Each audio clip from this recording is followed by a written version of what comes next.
Yeah, guys, this is your boy here, Roger Moore, on the Roger Van Moorinho Show, alongside my esteemed guests, Anthony Young and DJ Mello. Mello. Right, we're going to be like, we're just going to do a results show. We're going to be trying out some more things because, we want to be talking a lot more about football. So we're trying out, like, doing the show from our own home spaces on the whole Zoom thing so we can get more frequent, be more talk out there, more discussion out there. And we're going to be keeping it real with the blackness anyway. So this is how we do it. Here we go, guys. Hopefully you're ready for this show. Dudes, what you saying, guys? Man, you're good? Yeah, man. All good. Bless it. All right, we can hear nice, loud and clear. Ready. All right. Anthony, you ready, bro? Yeah, man, there. Blessings, Yeah. All right, guys. Right. First of all, I just want to get straight into this, man. Anyway, still, yeah, we're straight get this. Okay, well, actually, don't go straight into the. Actually, this is just calmly look at what's going on right now. Still, yeah, we're just looking at the fact that basically, like, what kind of like shook people up yesterday was again, Everton just keep tripping over. They have the potential, but they keep tripping over. You know what I'm saying? And it's just like, we have the Evertonians' career in it. That's just. What Evertonians do. But they had a thing going on at the beginning of the season, though. You know what I'm saying? So, and they were relying on one man in it, and now that his party's come back, it was firing, but everything will be up and down. They'll always be up and down throughout the season anyway. With my man at the helm, anything can happen. You rate Calvert-Lewin. Now, we spoke about him before, Mello, but let me ask Anthony out there. So, yeah, would you want Calvert-Lewin up front for Arsenal right now? Of course, you'd take him. Are you mad? Bro, Calvert-Lewin. Oh, I'll take him over who? Like, is it another man? Come on. Really, you see, this is the this is the problem now with They're having a little skirt in the season. Everybody goes on like everybody's gassed. But Calvert-Lewin, he's having a great season for Everton. But for me personally, nah, I wouldn't have him up front for Arsenal. He's not an Arsenal style player. I'd have him. All right then. Would I buy him? Yes, I'd buy him, but he wouldn't be a starter. I'd bring him off the bench. Remember how we had Giroud? Yeah. Change up the game. Got it. Different. That's how I'd buy Calvert-Lewin. Yeah. Okay. I think because Arsenal play that kind of continental style, you get me? That pretty football. So, Calvert-Lewin is more bread and butter, proper. He's more that camel, mate. Camel. Pump the long ball forward, there hold it up, and wait for your midfielders to pass him and knock it off. Or the little nodding in the box, little fox in the box vibes. You can tell he's built his game off Duncan Ferguson. Oh, yeah, something like that. Yeah, them kind of vibes. No disrespect to Big Dunk, because Big Dunk could play for a big fella. True. He had a good left foot on him as well. Yeah. He was you know good. what I mean? Yeah. So I think Calvert-Lewin, don't get me wrong, he's improved from when I first seen him. I mean, before I wouldn't even be upholding this conversation. He's trash. Yeah. No, he was trash before. But do you think he's like a lot? He's improved a lot under Ancelotti. Yeah. Credit where credit is due. And credit to the previous managers as well that have actually stuck with him.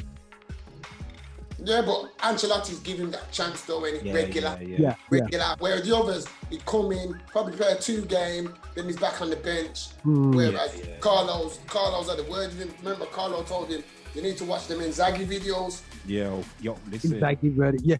He said, you know what I mean? That's what he told him. That's what he told him. And he says you need to stop going like people. People didn't need 2 touch, 3 touch. No, first touch, simple. bang. First bang. It's goal. And that's what Calvert-Lewin done. But like you said, the paternal bridesmaids, they're always getting engaged, but they never get down the aisle. They actually get married, innit? You know what I mean? But so who would you like? Looking back and we're looking at strikers there. Do you think he's more of a Dean Dublin or a Les Ferdinand? Who? A BMW or no. A Les Ferdinand or a Dean Dublin.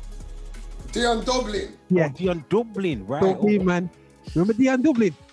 Yeah. He's more of a Les Ferdinand. You went Man United, Dean, didn't you? He's a Man United player. You said that while I was smiling. You noticed that.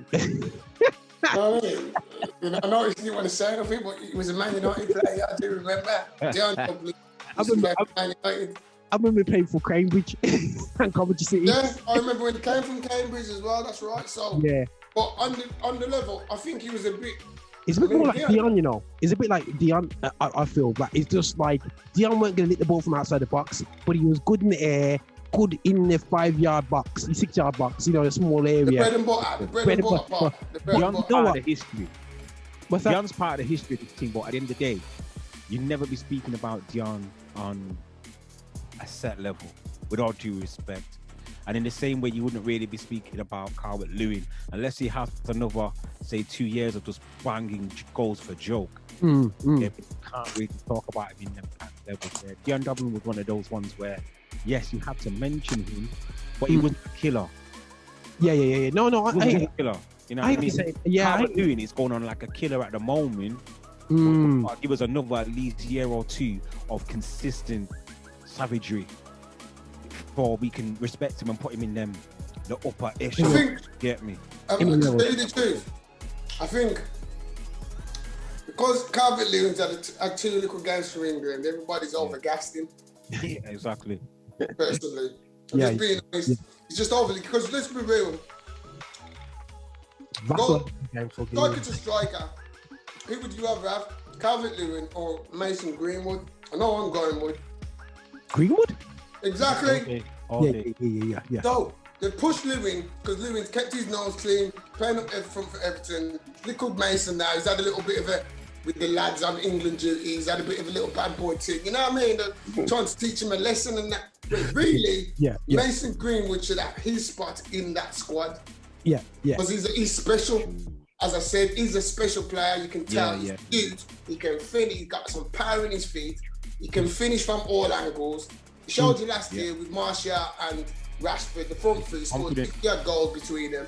So that does not lie, and he's a youth. Whereas Calvert-Lewin, I think they like black people with double barrel names. Calvert-Lewin, he's been around for a few years now. Yeah. You know, chipping away, and do I think he's gonna get any better? No, I don't. I don't think he'll get any better. No. Yeah. I don't think he'll get any better. Found his bag. He's found his bag and he's running his bag. He'll have a great season this year, and then next year I reckon he'll struggle to get like 12 goals. He'll struggle. You know what he is? He's a Danny Ings. Danny Ings is better. Danny Ings is a lot better. He's better. You're right. You're right. Actually, I like Danny Ings. I ain't gonna lie. You know what? Danny Ings is ghetto. That's why I like him. He's got that ghetto vibe about him. Proper street baller. That's what I like about him. Just them things that are just like random. You know, just. I like Danny Ings. I'd buy. You see him if you gave me the question, would I have Danny Ings at Arsenal? All day long, all day long, fam. I'd buy him tomorrow, but I don't think the team like Arsenal could buy him because he's not going to be talking about I want to sit on no bench. Yeah. And if he wants bench, he says he wants to go to a Champions League team, so he's telling really the top 4 teams, look, I'm looking at players in your squad. I don't know. Man U in it. I don't know what clubs are going to buy him in the top 4. I'm not so sure. I don't know if Man U will buy him. I don't know. No, I don't know. I ain't gonna lie. Nothing would surprise me right now. I don't think Liverpool would buy him. I'm from Liverpool. But the guy that I think to watch out for, though, still, rate him, but only for injuries. Callum Wilson. I rate him over my guy from Everton all day long. I think he's more. Yeah, Calvert-Lewin. Yeah, definitely. Yeah. Because Callum Wilson is just having a bit of a. You know what I mean? With Callum Wilson, sometimes he'll disappear. That's the only thing with him. He's playing at Newcastle, man. Imagine if a lot of these players, bro, if they're at a bigger club and they're getting that sort of service. Listen, I always said to people straight, and I'm honest. He didn't do bits at he didn't get a chance at Bournemouth. He didn't get as much chance, did he? No, he's injured though, bro. He did have the chances, but every time he got momentum, listen, bro, he bust up both his knees. Yeah. You know what I mean? So to come back from that and still be a Premiership baller. Yeah, you got to rate the character in his head. You know what I'm saying? So for me, he's done well. Callum Wilson, I think with Callum, he mugged himself off because pre-season, remember, Aston Villa wanted him. Aston Villa, Newcastle. For whatever reason, he chose Newcastle. But wouldn't you though? Because based on that season,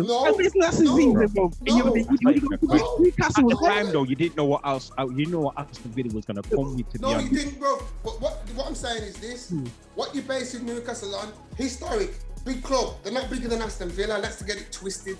Yeah, but they're not bigger than Aston Villa. If you want guaranteed games, you go Newcastle, don't you? Well, if it would have been there guaranteed, it would have been guaranteed. Nah, it would have been guaranteed at Villa though. Ollie Watkins wasn't there yet. They bought him. They bought Ollie Watkins because they didn't get Callum Wilson. Callum Wilson chose Newcastle. Yeah. And look what's going on now. And this is what I'm saying. He's made a point. He's gone with his brethren. Why he signed for Newcastle? Fraser went to Newcastle and he's gone, you're linking. That's what happened. Yeah. But the thing is, you know what the joke is, guys, yeah? And I think this is where Newcastle's got a Mane on their team, you know, yeah? And a Mane for their team is sent... I know you remember. Simona.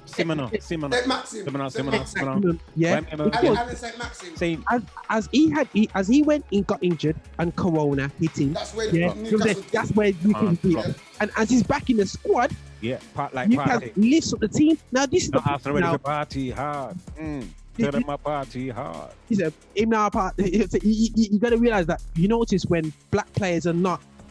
If it was a Beardsley, yeah, you know, back in the day when it was Beardsley, it was like, yo, we're missing Beardsley, yo, we're missing Foden, yo, but they won't say that he's missing St. Maximin, and then when you're at a club like that, you only can get one player like that. It's hard. Even Liverpool suffered. Mane's out, they suffer. You know what I'm saying? Like, you know, I don't know if you watched the game, the West Ham versus Liverpool. I watched it, and really, truly, it was like, my goodness, what was it, 3-1? It was 3-1. Yeah, 3-1, man. It's just like, again, you know what Salah does? He just bullies teams, innit? You know what I mean? He just picks on teams and scores 2 goals, and you're like, good goals, but you know what I mean? I don't know if you saw that, Anthony. You know what I'm saying? It made a fuss about it. I've just seen a headline to say that he scored a ridiculous goal, but I'm not seeing it as yet. It's one of the, you know what, guys? We've been watching Brazilians since we were born, so you know the ones that just normal finishes, yeah, control finish. You know, we watched enough of that. But but the thing is, St. Maximin, I think, when you're a defender, what you hate is unpredictable players, yeah. Powerful, paceful, and just run at you. You need 2-3 man. A Fraser, I don't know, you know, Anthony, you mentioned before, Fraser, all due respect, and Richie are not giving you that pressure. Where no. The only thing Fraser's got is pace for a little white youth. He's got pace for a white youth. You've got to give him that skill. Yeah. At the end of the day, all I think is now, Callum Wilson's looking at the table and he's thinking, I should have went Villa Park. Because, come on, as he says, listen, Jack Grealish has always been there. Newcastle, who's Newcastle's Jack Grealish? John Joe Shelby. I was about to say his name, you know. He's all right. No, is that it then? John Joe Shelby's Newcastle's Jack Grealish. Not on the level. He's not on pars, bro. No. Then Villa went and bought the Arsenal goalie. 10 clean sheets. Only one keeper's got more clean sheets in the Premiership. I think that's Ederson. Yeah. How did Arsenal let him go, bro? Because you know what? I'll tell you how we let him go, bro. The Spanish waiter hasn't got a clue. That's how we let him go. He played better than your German goalkeeper, and you won the FA Cup with my guy in goals. Yeah. You're not listening to me. Did you what I just said? I've just told you what's happening, fam. Spanish waiter, Manuel, you know, Basil Fawlty Towers, Manuel. Keep. The Spanish, listen. That goal weren't even all that. He weren't all that. I just watched the goal, it's dead. What's that? Regular goal, isn't it? The Salah goal. Oh, a Salah goals, yeah. Regular goal, that, man. Yeah. Bro, come on, bro. It's Liverpool. Yeah. You see, let's be real. If the journalists really check themselves, they wouldn't be picking up Salah, because at the end of the day, like we said in the press when we was choosing the all best black team, Salah is a freaking like us. Ancestry is one of us. Yeah, exactly. You getting me? But because the media are so fixed on this, the complexion and the zone and the colouring, he's on him. Yeah. They forgot. Yeah. Second finish was nice though. I'm not gonna lie. That was Mello-esque. The second one when he took out the sky. Oh, took out the sky. Yeah. You know, it's a good goal. It's a decent goal. Mello-esque, that's how. What did you say, Mello? That was Mello-esque. That was Mello-esque, man. I'm not gonna lie. I'll give him that one, hands down. Yeah. That's my kind So but what I find though still, yeah, guys, and again, Salah will be the pin-up boy for this thing. But what I highlighted, remember when I highlighted, I put it into the group the other day where we saw that when they lost the other day, you know what I'm saying, whose face was the face of the loss? Mane. Mane And everywhere. And a put black face on there, and then you're wondering why they've come for Rashford and then boy when things go wrong. Bro. And evidence is there. I'm gonna get them pictures. Yeah, hopefully you're gonna chuck it onto the YouTube video. So if you guys, so people can see that basically, blatantly, Sky and the one game that Liverpool lose, use black players as the front line for Liverpool, dark skin players, not just the black players, the dark skin players as the front line guy for the loss. You know what I'm saying? And we all know. Let's just remind the viewers. We all know that Alisson, the light-skinned guy who gave away the penalty against Burnley for the defeat. But as Roger just says, they focused on Sadio Mane. Yeah. You know, they couldn't pick anybody darker, really, could they? You know what I mean? So, and for the poster boy for defeat, let's pick the darker shade. They were blaming Trent before then as well, weren't they? Every game it was Trent. Before that, well, it was kind of those. To be fair, man, we can't defend, can they? Let's be sure. Yeah, true. He has been getting skinned. He has been getting skinned. Let's be real. It's good. And again, you know, I have to say for me, I would have to.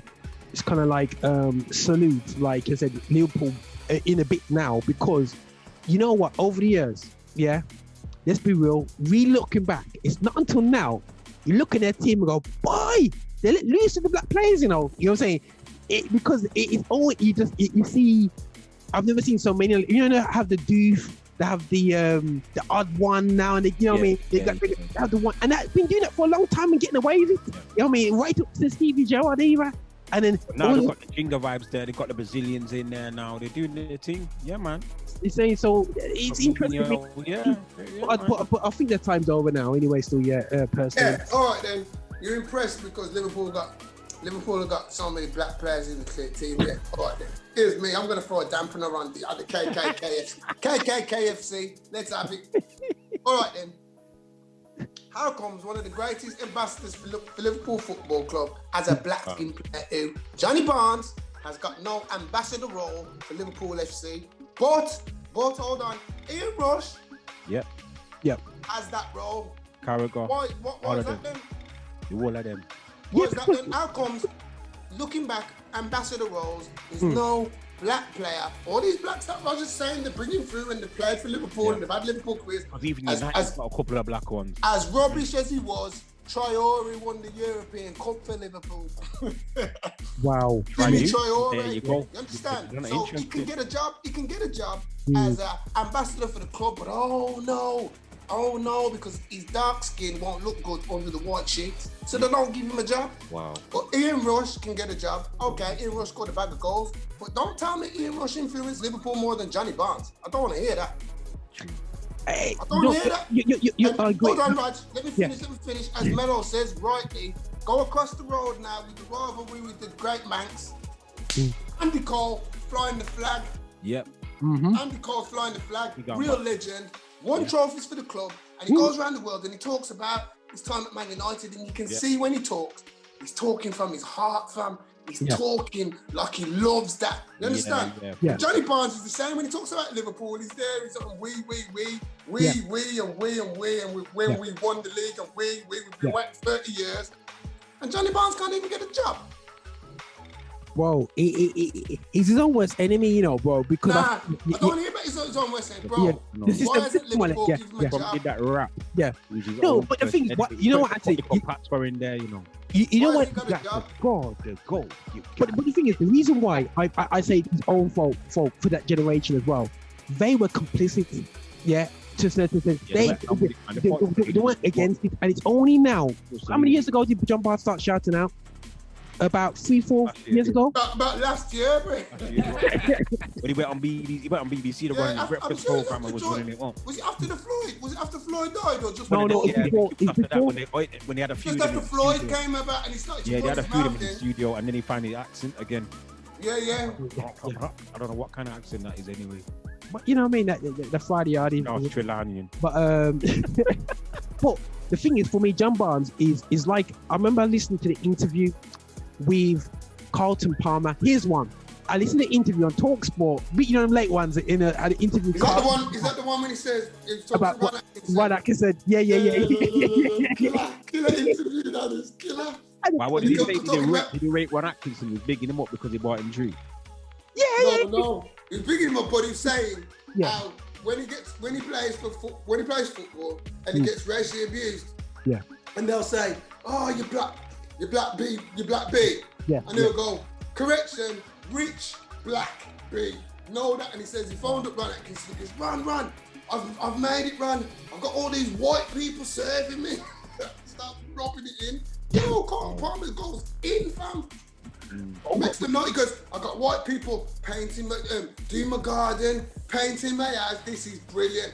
This is absolutely brilliant. I got white people working for me. Ron, this is great. What? Figure it out, bro. Classic. That is Carlton Palmer. Dig that one out, man, definitely. And again, we mentioned this on our last show. We was talking together how Ron Atkinson has got the raw deal when he was the one that was bringing everybody through whatever club he was at. He brought the man them through, you know what I'm saying? And it's like, but no one's pointing out to the other guys who weren't letting nobody through. You know, God bless him, you know, Hal Wilkinsons and all them guys. Yeah, they're perfect for Leeds, you know what I mean? But did Ron have a little bit something down the line though in him? Because he had that kind of Ron got ousted, bro. Remember, Ron stood on his own sword. Yeah. Remember about Dassayi? Yeah. Big black, whatever. You know what I mean? Black, whatever. So, Brev, what's in your heart comes out. What's in your heart comes out your mouth. Yeah. But that's what I'm saying. No, I'm just saying in his lineage, he looks like he could have a little something in him anyway. But Mello, that's different, man. Nah, it is about that was his time. He was on them Sundays regular. Yo, what's my man from Everton, that Nigerian youth? Barkley. Ross Barkley. Yeah. Got that kind of energy about him, man. He's tick like that. Runs tick like that. He's like he could have some language right there. Bro, there's no. I have to politely disagree with that, bro. Just because I forget what the man's through, man. He just like Jamaican rum. That's all, you know. Because on the flip side, then he must have just been playing the game or trying to be and getting these black people to come through, so he could be a part of that history type of thing. And he was playing the game, but then literally behind closed doors, as soon as he gets back in his house, it's like, if another one of them monkeys give me a bit of bun and cheese again, that's it. It could be one of them. Yeah. No. That's what he was, bro. If I have to sit there and eat some ackee and saltfish again. Wow, you know, you didn't know what we got. You know, as my dad says, we could. I hope it's not like that. Well, you know what? End of this, they know, but when they got a good black worker, you know, in the factory. You know what I'm saying? I want a good black worker because he worked 5 of anybody else, because you turn up on time and you work 5 times as hard. And unfortunately, but when the manager goes home and you try to date his daughter, it's a bit different. You know what I'm saying? You know what I mean? And you know what I'm saying? So that's when he goes peak. People think, what are you saying? I'm saying the reality of the situation, reality of the culture, the counterculture that we grew up in. What was quite interesting for me, and it's a dilemma that we never faced, guys. You know, we had. What? No, sorry. Go on. Yeah, so you know, there's a lot of dual heritage children now playing football. Let's be real, there weren't so many when we was younger, yeah. And there might be the others walk on whatsoever, but there weren't, you know, more time. They're fully black. But now it's amazing. I sent you guys a response. But Reece James did a post about him doing his arm, and then he's facing racial abuse. As we've seen the Anton Ferdinand situation, now we're seeing a lot of dual heritage children that have, you know what I mean, got the mum and the dad, you know what, they're half English, and then they're getting battered as if they're black. What a dilemma they're in. You know what I'm saying? I'm not disowning, you know, but I'm not disowning. So they see some factions see them as mongrels, and that they've just let down their race. They're not a pure race, so that's how they see it. You get me? But we call them. We know at the end of the day, when there's the race, if there's a race war tomorrow, they're gonna say blacks. There's no grey areas. There's blacks and whites. There's no blacks mixed race. It's blacks and the dual or whites. heritage will be on the black side. Exactly, bro. They don't come under what they've got colour. Depending on where you come from, still. They've got colour, bro. When you put the white European, you got pale white, and then you got the mixed race, got that light brown in that bit of brown colour. Roger Moore. Yeah, that Roger Moore, you know what I mean? Listen, just before anyone starts doubting my man's the 100, you get me? Man's browning. You know what I mean? So they got that browning. So when it comes to the race war, fam, it's just straight up. They're black, they ain't coming with us. So these mixed belly alleys of the world need to just face that fact. They need to face that fact and stop kidding themselves like, oh, black lives don't matter to me. Yeah, it does, bro.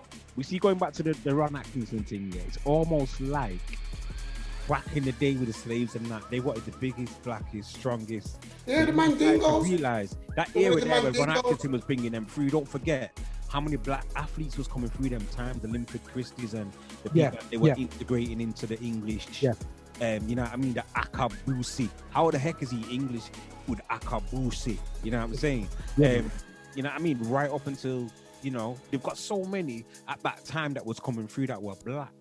You know what I mean? There's a good point that is Mello. Colin Jackson and all them people there. Colin Jackson, you know what I mean? Representing Wales, come on, man. Yeah, because the Taft boy in the Taft. They just use it's another way of doing slavery. The same with the NBA. It's the same with FIFA. Same way they're just using but they're not. You don't see the black players getting as much of the benefits as the big boys or the big promoters or the big like the big companies or whatever are making money out of them. You get me? They're making a lot of money out of our black players, like the Mbappes and the you know what I mean, all them type of players. But are they reaping the benefits to a level where they should be, or would they, as if they were like a Rooney or you know what I mean? But have we set up ourselves to reap benefit? And this is why I like the African ballers that come over with their African manager coming over, brokering their deals, you know what I'm saying, and whatever they say, and we in all areas have not been able to capture all our wealth within our community. We don't have representatives from our community representing us and getting the most for us and our community, because we've moaned off air about this, but the reality show is that the amount of money that we have earned, and I say we, of a Afro-Caribbean descent, have earned in football over the past, since the Premiership has started. Can somebody please tell me why we haven't got black football teams owned by black footballers? They're in a community. Bro, I'll tell you why. Why haven't we got pitches named after black footballers in Birmingham and Manchester? There's a lot coming out. How do you expect us to have things like owning football clubs if we can't even get a black manager in the Premiership? How do you expect us? It's not going to happen, bro. They don't want us as black people to have them power broker jobs, bro. They don't want that, fam. The sad thing about it is they recognize us as some of the best coaches in the world, because all of them have got black coaches in at the top of the Premiership, but you will never see them up front. They'll never put them up front.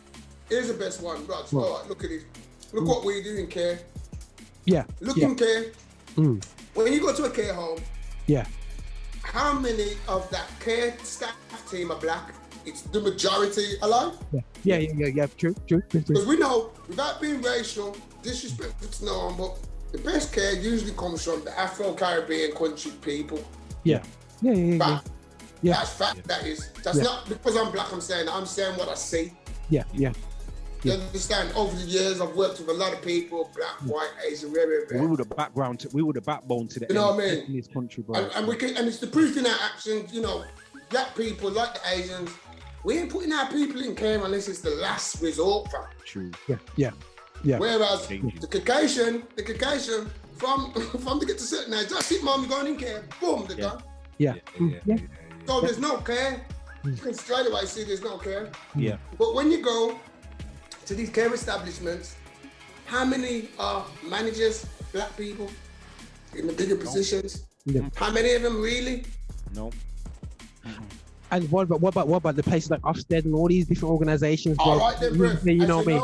You say the management system. Our kids are misrepresented. That's why they've been kicked out. That's right. And then when they come to the homes now, and then you get the staff team, which is majority black, Again, Raj, we're talking from experience in our home. Remember, we worked up the net. Yeah. But we've got kids there, Mello. So you got white kids. The majority, like we got 12 staff. 10 of them are black. No, 11. And 11 are black. 11 are and black. the supervisor. 11 are black. And one person is white. That's the manager. But everybody else is black. Deputy and everybody else is black. Yeah. We try when we do our care, we're imposing. Obviously, our culture is going to come out because we're clean. Get up in the morning, bathe your clean, brush your teeth. That's standard. Yeah. Standard procedure for black people. Standard. Yeah. But You with certain other races, it's not happening. And then, people get vexed. Because they think like this. You can tell when the people's parents come to the home and they see so much black stuff and they're thinking, my white kid is being brought up by all these black people. And this is the thing is, bro. Yeah, this season is I would say right about one thing I noticed is not until you squeeze something, you don't know what's inside. Yeah, and this season of hardship financially, hardship emotionally, hardship is squeezing truth out of people in this country where people would think that racism. I spoke to a black guy 10 years ago and he said to me, he's not saying the same thing now, but he said to me that racism's gone, there's no such thing.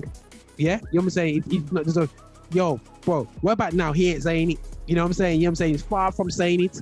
And I think that in these seasons, you get this, you get the true contents of people, and that's in and outside of Christ, because we see in Christ and we see outside of Christ, and we see it clearly, and we see it in football. You know what I mean? And we thought it was bad back in the day. I remember, Anthony, I don't know if it was a Tottenham fan or was it Arsenal fans, which end it was, but literally 2 seasons ago, they took the banana on the pitch to a black player in it.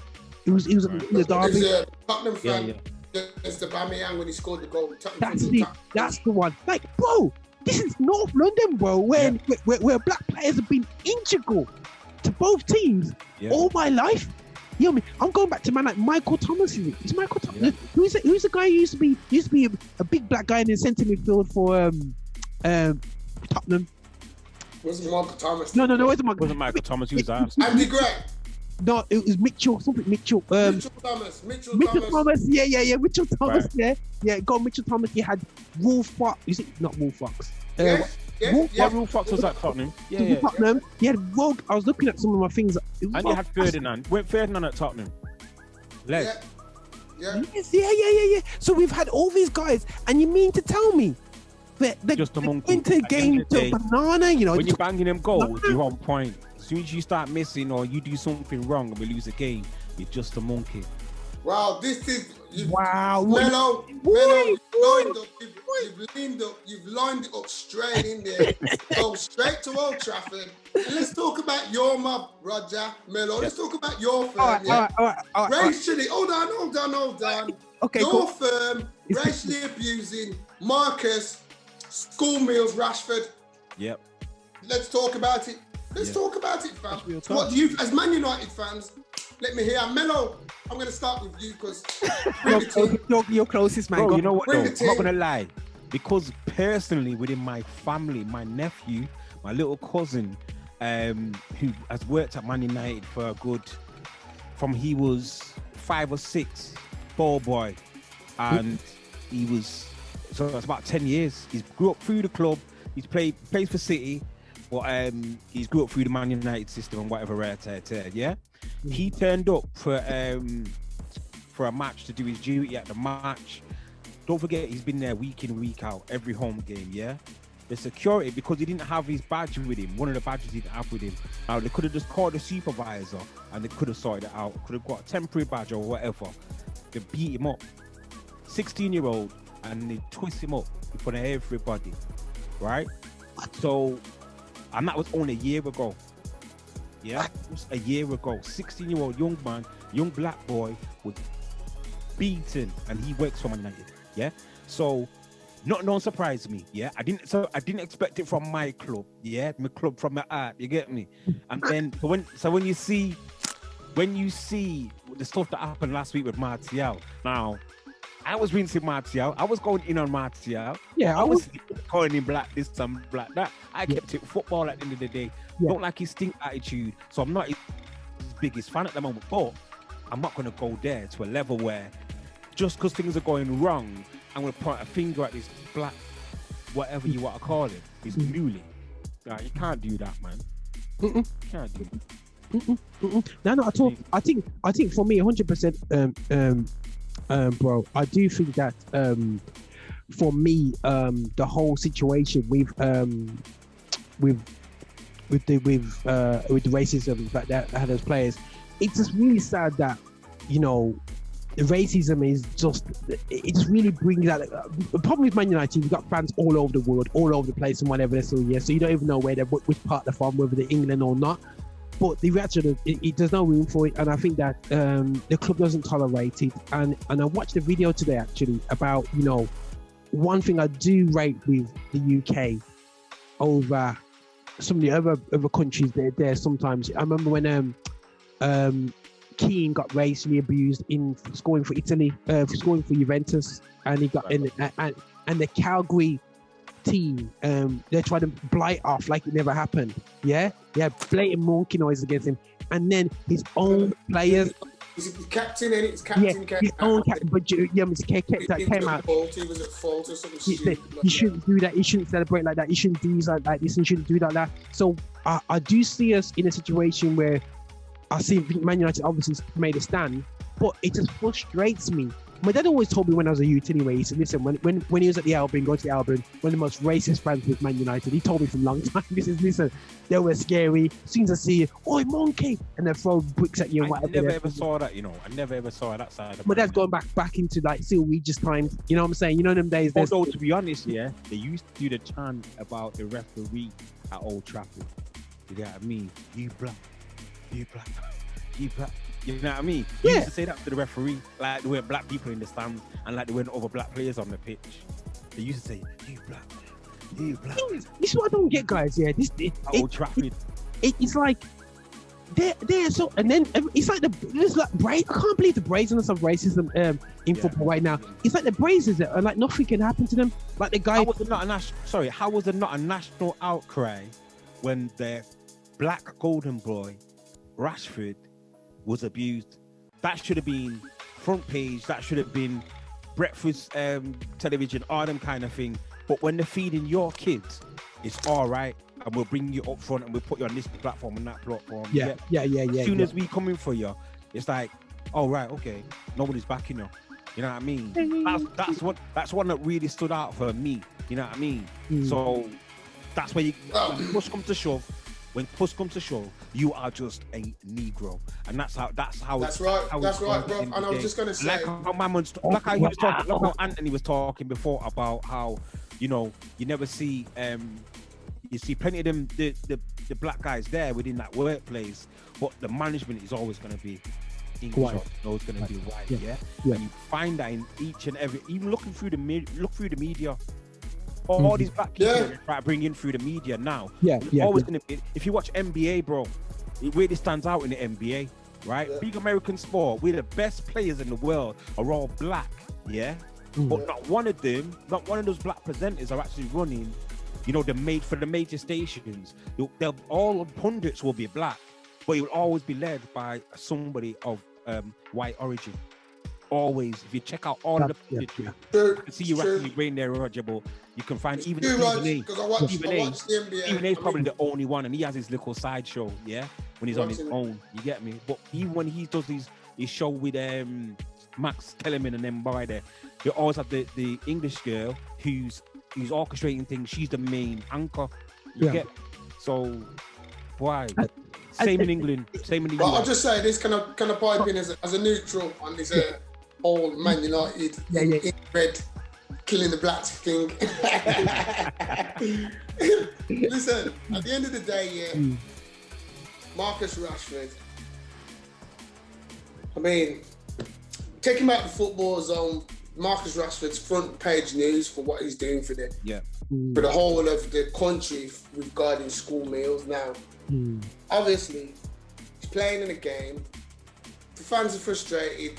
The team hasn't won. But the going on, like, there was no other players who had a poor game on that pitch. Now, like we've just said, Cavani dead. Missed the simply. Personally, looking at the chance, it was harder to miss it than score it for me. Yeah. For me, it was harder to miss it than score it. And bro, he had a couple of chances in the game. He had a couple of chances. And another one, I'm glad you said that, Mello, because the last one, when he took it, I know Martial must have given him the call and says, leave it, it's mine. Thank you.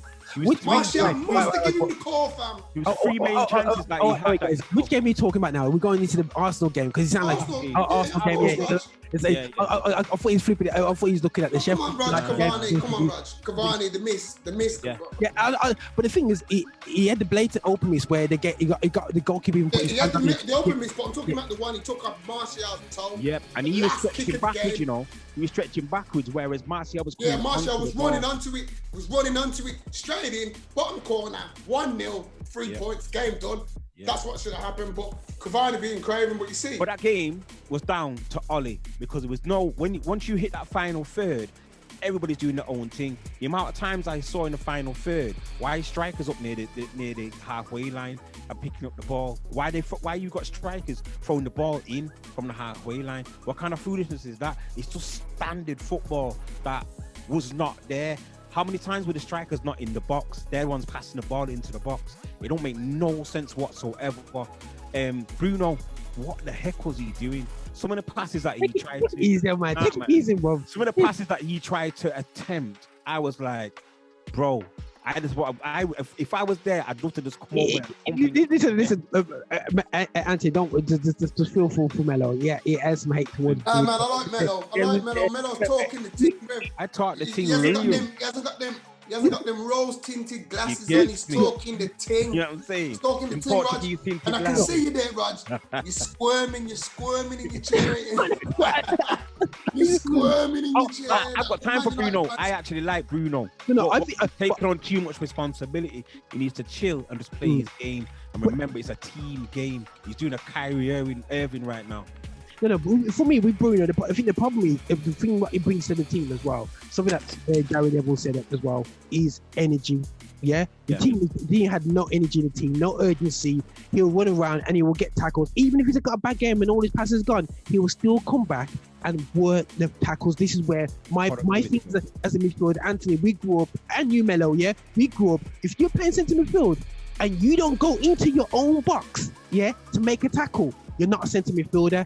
But centre midfielders these days, like Pogba's of the world, they struggle in their own box. They're good in the opposition's box, and that's what I struggle with when it comes to everywhere. I think Bruno does up and down. He does do some risky balls, but Pogba gave away the ball as much as Bruno did. We would be at the end of it. He'd be getting caught everything under the sun. There'd be a big race war right now, bro. There'd be a big race war right now. Pogba gave away the ball. Would have been lynched. You would have got lynched, bro. You would have got lynched. Poor Pogba, come on, bro. Yes. This is what I'm talking about. When you're talking about the racism, you know, you gotta be real. Paul Pogba, for me, he gets a lot of unjust stick. The last few games he's been going on with things. I don't see nobody going overboard about it though. But if it was Bruno, oh my days. Oh my gosh. Remember the other day, all right then, lads. Remember the other day I phoned up and it says, Man United been winning trophies for years, never had a documentary. Liverpool got a documentary, won the first trophy in 30 years, they got a documentary. Yeah. Well, I was looking on Sky the other day and it's got Premier League assists by Bruno Fernandes. Already? Yeah. Premier League assists by Bruno because he's been here a year. And they've gone through all his assists and his goals and that. Now my point is this. Now, he might have. He's done big bits. Don't get me wrong. As you said, he's been a difference. He's been the catalyst. He has been the catalyst for what's going on. What the positive about Man United? Bruno Fernandes is at the focal point of that. Don't get twisted. And I'm telling you, as a neutral, I'm seeing this as a neutral. I got no affiliation to Man United. I'm just watching from the outside in. Just love football, so I appreciate good football. Good football. And he's a baller. I can't take that away from him. But my point is this, and I'm not a Pogba fan because personally, I think he's an overrated prancing pony. Personally, He's got bits in him. He he's can got play. bits. Don't get me wrong. He's adding to his game now at the moment. He is adding to his game because he's been a lot more. Don't get me wrong. He can play, but You all see, that 90 million and all that, I don't see it personally. No. But on the level though, as it says, we just know that all what Pogba's gone through in his Man United career, if that wasn't geezer of a lighter shade, it wouldn't be that serious. It wouldn't be that serious. But look at this. I think you sound mean, Anthony, but the joke is you're correct. And this is the scary thing is you're totally correct that if he was a brown skin brother like a James Rodriguez, if he's a James Rodriguez, bro, you know what I mean? When he has his poor games, it's not a big massive storm and he's only just come through. When he has an amazing game, he's the world's beater for look at this. For the Premiership. Talk about footballers now. No, what did it say? No player's bigger than the club. Yeah? Now, look how they claim that poor Pogba's holding Man United to ransom. Every time he goes away, French duty, he's trying to broker a move. He comes out, his agent comes out. Where? Now, look how Leo Messi holds Barcelona to ransom. Thank you. But no one else said nothing. But nobody talks about it. That's all for nobody talks about it. Because it's Messi, look what he does on the pitch and it's okay for him they're kicking off because he's not even in the running for the Ballon d'Or this year. He holds Barcelona. Bro, have you seen the books? Have you seen them? Bro, there's no way financially fair that Messi can stay at Barcelona. There is no way. If he stays at Barcelona, they will be broke. They have to fold. Facts. That is facts, bro. That is facts. He needs to go, man. He's got to go. When you say that statement, no player is bigger than the club, that finish, bro. Messi's bigger than Barcelona because right about now, he calls the shots. If they didn't have Messi, who's spending money at that club? Bro, have you seen how much debt they're in for Messi? Do you respect? I think he's on 138 million a year or something stupid. Something pathetic like that. He's on some stupid pit. Hold on. He got sent to me today. I'll tell you in a minute the figures. It's amazing. And then, but my point is this: if it was Paul Pogba, what would be said? Man would be hanged, bro. Man would be straight up hanged on it, and hang strung and quartered. And the thing is, and this is why I'm passionate about what we're doing, because as much as God bless the Michael Richards and the Chunks out there and all these guys doing their little podcasts and Rio doing the podcast, and I don't know if you guys watch a couple of Rio's podcasts and stuff, they're nice about football or whatever, they're still, but he can't go nitty gritty. You know what I'm saying? He can't go back to, he can't do that. And too hard, car. He's messing with his money. Because I'm looking at Arsenal versus Man United, and that's, you know what I mean? Arsenal missed Sacco. Yeah, we had Sacco, Tierney, and someone else, and he struggled. I was surprised when man injured. I think they're injured, Sacco was injured, Tierney was injured, and Aubameyang, compassionate leave. The whole left side. Nketiah should have got more time as well. He's a baller. Bon Nketiah, bro. Don't come on here and talk about Nketiah. Bon Nketiah. Sorry. No. I like him. I like him, man. No, I'll swap you information, Greenwood. Then I'll swap you. I will bring him to Manchester myself. I'll bring him to Manchester myself, Mello. No. Exactly. Bro. Listen to me. The potential's there, though. So Anthony. No, Rog, let me address this. Okay, I'm not having that. Listen, Mello. But I must have just seen an game of him. The potential to be a Premiership player at somebody like Newcastle, yes, but not the Arsenal. No, bro. Listen, I'm going to break it to you like this, bro. All right, Raj, you've been around. Let's go back to Arsenal strikers over the last 30 years. Go back to the oldest Arsenal striker you remember, Roger. Tell me. Oh, man. Boy, you had Alan Smith. Smith, all right. You've got to Smudger Smith, say. Smith, yeah. Okay, Smith. Yeah. He's not, he can't talk to Smith. You understand? He can't talk to Smith. Smith ain't got an answer pace, but he can't talk to Smith. So look through the Arsenal strikers since then. We've had the likes of the Wrights, the Bergkamp, Van Persies, Eduardo's, Campbell. Henry's and Henry's and all that. Sylvian Wiltord, Canu. You understand? Bro, I put it out on my group the other day. Who would you rather have? Franny Jeffers. What's it, Franny Jeffers? Eddie Nketiah.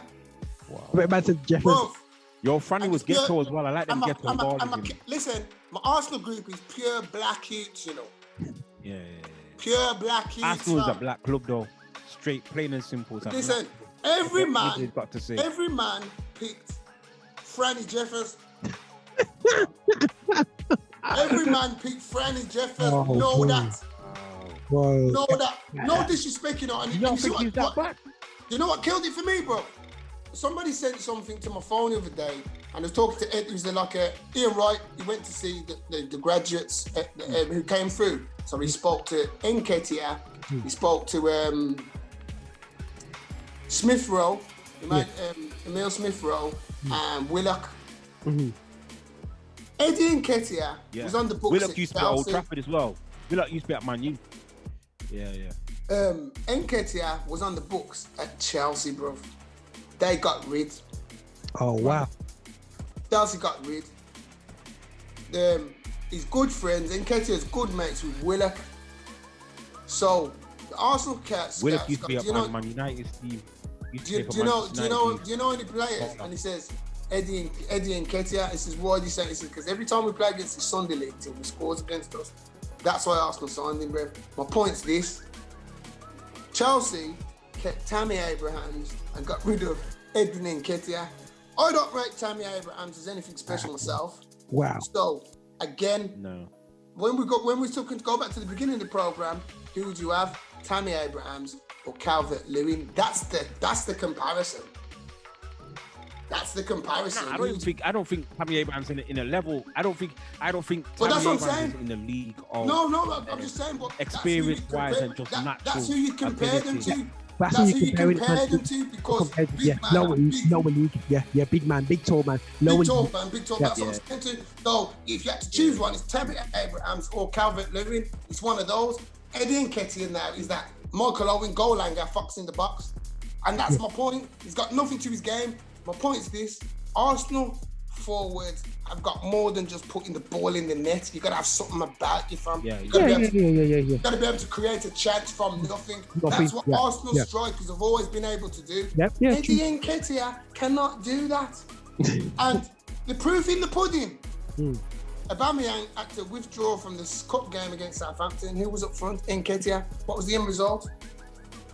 No goals. Yeah, I'm saying no goals. We went there 2 days later with Lacazette, and look at the change of the difference. Look at what was the score? 3-1. See. The thing is, what I don't know, you're watching Nketiah. Try though. It was but the thing is, Anti has got a point still, and I think that we're looking at the game that we've got, guys. We've got about 8 minutes, man. 8 minutes. So we're looking at the game that we saw yesterday with Man United and Arsenal. Yeah, I have to say, we missed the fans in that game. Yeah, bro. That's one game. I don't agree with that. I don't agree with. I don't think the energy was. I don't care. The money that I've got in my pocket. No. I'm not excusing them. But you need the wage that I'm getting at the weekend is going to give me that energy, because at the end of the day, bro, you put the work in and then you see the results of the work you're putting in. Arsenal, the way that they played against us, they deserved something out of that game. United showed flashes of brilliance, and when you saw some of the football that they played at times, was on point. But Arsenal, the way they put the ball together and if they struck some together in that final third, if they had a proper finish, then they would have beat us. Anthony's boiling. William in it. You know what I'm saying? He's boiling. William, William made a massive difference. No, he made a massive difference. I wanted him at Old Trafford.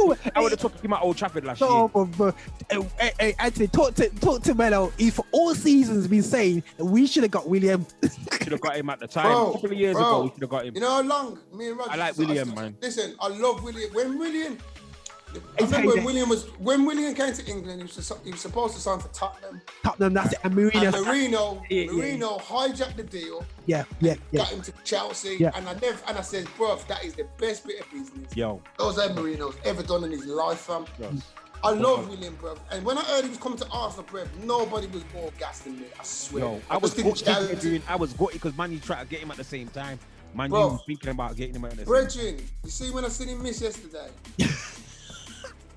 Brev. That's why we don't do a live feed. It's only the thought of driving to London and the police might lock me up because I'm from Birmingham. Yeah. Why? I wasn't driving down London looking for William. Because the thing is, I go to a church. William goes to a London branch, the same church I attend. Oh, yeah. I attend in Birmingham. So I said to my bridges the other day, I'm going to try and get his number, bro. And then once I get that number, beer abuse is getting. Beer abuse. He's getting beer, bro. But like, credit where credit is due. Yeah. Credit where credit is due. William did change the game. He did. Yesterday for Arsenal, in the sense of, yeah. You see that older head where he knew how to draw a foul, whereas Martinelli is like a headless chicken running. Yeah. He got 2 yellow cards. He was on the hasn't developed. And we had 2 yellow cards. Yeah. That's William. He's know-how, knew where to draw a foul. And it was key players as well, you know what I mean? Defenders and that, and midfielders. Yeah. So, but confident from William, that point of view, a confident William, to be honest, that chance he had. Yeah, his first William at Chelsea. William at Chelsea. He's licking that first time. But lads, as he says, Raj, I got some important news to talk about. Okay, cool. All right, 5 minutes. 5 minutes left. You go. Let's do it. All right. Cool. Man United's greatest player, Jesse Lingard, going to West Ham. You know what though? I'm not gonna lie. I hope that he does well and revives himself. You get me? But like, you know what? I like the reason why I'm backing Lingard. Is a Manchester You get me? Through the ranks. That's sentiment. Let's be like you say, when he had troubles in his life, he didn't get the support that he needed. He didn't have the support in that, you know what I mean? So they just left him out on the wayside. They didn't give him the necessary support. Hold on. Let me ask you that then. Hold on. Let me get in there. Raj. Go. Okay. Why don't you think he got the support? Do you think that could have been because of the colour of his skin tone or something? Or what? Because I'm asking because if it like, all right then, when Wayne was beating them grannies back in the day, Man United backed him regular. Backed him in. Regardless, you're still playing on Saturday. He's still playing on Saturday, and he got the support. Wayne, we know you like to beat grannies on your spare time. So what we're planning for you to do is like buy some Xboxes, manage your time better, whatever. But my point is, like Mello says, and it came out, Jesse had some serious family issues, mum and stuff, mental health. And how could a club like Man United not have that support mechanism for him? What was it then? What's the difference? And that's why I ask, is it because of his skin tone? Because, Bridget, you've had players who've got drink problems and all sorts coming through. They get help, bro. So how come this youth's got his issues with his mum and he had to burden that in silence by himself? And it affected his ball.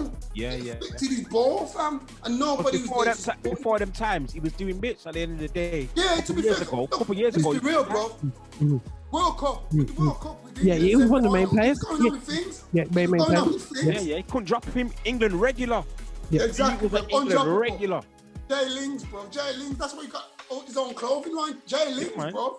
But guys, we gotta end on this point. But the reality of the show is, guys, is that end of the day, still, unfortunately, as we highlighted right there, that point, Lingard, as well as I feel he's a fortunate footballer, but he's a decent baller. And you know what, your colour of your skin does affect how you get treated by media, how you get treated by the football club, how you get treated by your fans. Your own fans. But the good thing is, he's going to a black kind of team. You get me? So you may get a little bit more support. What's that, bro? Around a lot more. What's that? No, bro.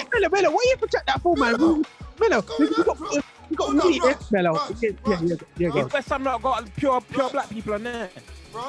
He ain't watched only Fours and Horses. He ain't watched it. Black team, obviously they're notoriously racist, but as a team, they've got a lot of black players. We just talked And they've about got one of the best setups. They've got one of the best youth setups. Didn't you just talk about the NBA, about how racist it is? All the players played black. I'm just going to dispel what Mello, hear this, yeah? If you go back, remember I sent you what podcast I did about Anton Ferdinand? Right. Did you watch it? No. Yeah. I watched mockery, not supporting your brother. So no, you didn't send it, did you? No, you didn't send me the link. I'm joking, bro. But anyway, send me the link. Now check it out. We did a thing on there, yeah. And Anton Ferdinand had to come in to speak to the West Ham youngsters about racism. Right. My point is this: why is Anton Ferdinand having to come in? Clubs are supposed to have things like that in-house standard. Yeah. And if any of the FA is watching right now, what you do? That's what where you the problem lies. And what that's where the kick it problem out? lies. What's kick it out? Kick it out. Don't do it. Kick it out. Really? What do they do on a level to raise awareness of? Oh, this is what we're talking about, bro. And this is why I've worked with them locally in Manchester. I've worked with them, and bro, they do nothing. They do nothing. They come out with a banner, and they maybe and a t-shirt. They put on a five-a-side tournament on, and everybody's wearing the kick it out t-shirt and kick it out brand and all them thing there, and then they go home after they've kicked off for most of the day. Bro, that's why if you have you watched have you watched the Micah Richards thing? No, that's something I still ain't watched. Richard, let me tell you something. Let me tell you something. As a black man, and I'm going on air, you can put this out there. You see which white footballer I rate? Gary Neville, bro. Yo, you see when Micah Richards talks to Gary Neville, even up to the Arsenal game, he was going in before the game. He was going in on it before the game. You see Gary Neville, bro. Gary Neville's real, fam. Gary Neville's getting beat up on road, and I can help him. I'm helping, and it's black geezers. I'm helping him, fam. Trust 100. me. I'm helping him 100. I'm telling you, Bridget. Gary, when you watch the Michael Richards, when he talks about when England played Spain, the game, you know the game, and Ashley Cole's getting rest, and he's talking, and Mike is asking him about the time, and he says, at the time, and Ashley and all of them, he says at the time, thinking back now, looking back, he says, we didn't do nothing. All we probably said to him was, take no notice, we're bigger than that, but he's raw, Brett, he goes, no. And he says, do black players get treated differently because of their colour? Yes, they do. Bro, he talks the thing. Yeah. I've never seen a white geezer talk it like Gary Neville. He talked the thing. And I had to rate him. Before the Arsenal game, he was talking about how the knee thing, and there's a lot of people that are saying that the knee thing is outdated. And he said the same thing what Mello said. Don't need it no more, it's just a tokenism. But then Gary said, listen, it's raising awareness, and at the end of the day, let's keep it at the top of the agenda until something's done. And we have to keep it. Gary Neville says that we have to, and he says, protect the knee. People saying he says, listen, it's awareness, and 20 years from now, it should be happening, and and that should have been the catalyst to kick it forward, and that's why a lot of things as well are talking about. That's why, again, bro, you see, this is why I sent on the group, and I've put, we've got all these things, but look what's there now, LGBT month. Bro, look what we as black people have to fight for to get. And LGBT have got their own month already, on television. And don't forget, all the captains' armbands are all LGBT as well. All the colours. I've never seen an armband with MLK on it. I've never seen an armband with Nelson Mandela.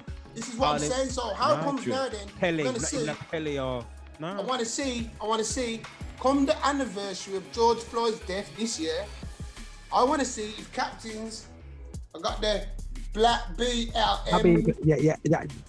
armband. I want to see the BLM armband. I want to see what's going on. You understand what I'm saying? But even on the thing, Gary Neville says, all we did, kick it out, we'd come in, we'd wear a t-shirt, have a warm-up, then throw them on the floor and we're off. Bro, Gary Neville talks to the team. Wow. You gotta watch it. We got definitely watch it. But we gotta end up. We gotta shoot off now. So I just want to big up Brighton and Hove Albion for giving it to the Spuds. Get in. You